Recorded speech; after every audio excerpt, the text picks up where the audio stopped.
আজকে আমরা কথা বলবো আয়ুষ্মান খুরানার লেটেস্ট মুভি থামা নিয়ে। এই মুভির ছোট্ট একটা রিভিউ শেয়ার করবো আপনাদের সাথে। So let's get started. গল্পটা শুরু হয় যখন আয়ুষ্মান খুরানা তার দুই বন্ধুকে নিয়ে যায় জঙ্গলে ঘুরতে। সো জঙ্গলে ঘুরতে ঘুরতে সাডেনলি আয়ুষ্মান খুরানার সামনে আবির্ভাব হয় এক ভালুকের, এবং ওই ভালুকটা লিটারালি আয়ুষ্মান খুরানার উপর অ্যাটাক স্টার্ট করে।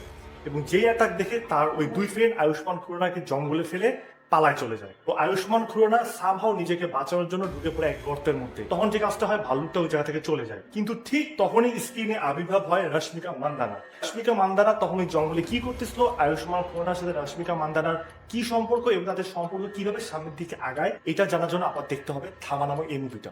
আয়ুষ্মান খুরানার অ্যাক্টিং ছিল ভালো, বাট রশ্মিকা মান্দানা আমার অনেকবার মনে হয়েছে কিছু কিছু সিন এসে অনেক বেশি ওভার অ্যাক্টিং করে ফেলছে। নওয়াজুদ্দিন সিদ্দিকী ভাই ছিল এই মুভির ভিলেন। নওয়াজুদ্দিন সিদ্দিকীর এনটিসিটা ছিল এক কথায় দুর্দান্ত। পারেশ রাওয়ালের মতো কমেডি ভাই কেউ করতে পারে না। আয়ুষ্মান খুরানার সাথে পারেশ রাওয়ালের যে কেমিস্ট্রি ছিল ওটা ছিল এক কথায় অসাধারণ। আমাদের সবার প্রিয় পঞ্চায়েতের ফাইজাল মালিকের রোলটা ছিল অনেক কম, বাট রোলটা ছিল অনেক বেশি ইম্প্যাক্টফুল।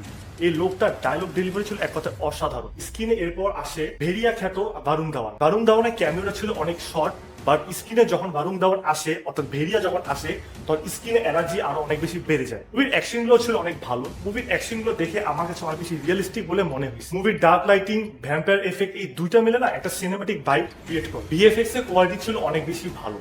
আমি যদি আপনাকে বলি এটা ছিল নেটফ্লিক্স কোয়ালিটির ভিএফএক্স, তাহলে এটা বললেও মনে নাই ভুল বলছি। মুভিটা আপনাকে একটা মিক্স ভাইব দেবে, কখনো আপনাকে হাসাবে, আবার কখনো আপনাকে চিন্তা করতে বাধ্য করবে।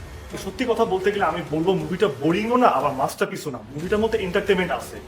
আপনারা যদি এই সপ্তাহে একটা পিওর হরর কমেডি মুভি দেখতে চান, তাহলে থামা হবে আপনার জন্য বেস্ট অপশন। এই মুভিটা যদি রেটিং আপনারা আমাকে জিজ্ঞাসা করেন, দেন আমি আপনাকে বলবো 7.5 আউট অফ 10।